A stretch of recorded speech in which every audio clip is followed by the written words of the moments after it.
বারাকা কি?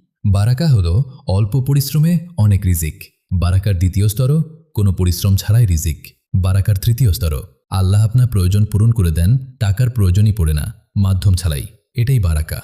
এখন আমাদের সময়ের মধ্যে বারাকা নেই বলে আমরা জীবিকার উপার্জনকে সালাতের ওপর অগ্রাধিকার দিই। আল্লাহ ডাকেন আল্লাহু আকবার, আল্লাহু আকবার, আর আমরা বলি না, এটা ছোট, আমার দোকান বড়, আমার পড়াশোনা বড়, আর আমরা অস্বীকার করি কারণ ঈমান দুর্বল।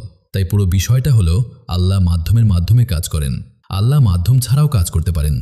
যখনই জাকারিয়া আলাইহিসসালাম মারিয়াম আলাইহিসসালামের কাছে মিহরাবে প্রবেশ করতেন, তিনি তার কাছে রিজিক পেতেন। তিনি বলতেন, হে মারিয়াম, এটা কোথা থেকে এলো? তিনি বলতেন, এটা আল্লাহর পক্ষ থেকে। তাহলে আল্লাহ কি আসবাবের মুখাপেক্ষী? না, কখনোই না। কিন্তু এটা পরীক্ষা। যখন তারা ঈসা আলাইহিসসালামকে বলল, আমাদের জন্য আসমান থেকে খাদ্যভর্তি দস্তরখান নামিয়ে দিন, আর আল্লাহ তা নামিয়ে দিলেন, তখন আল্লাহ কি বললেন?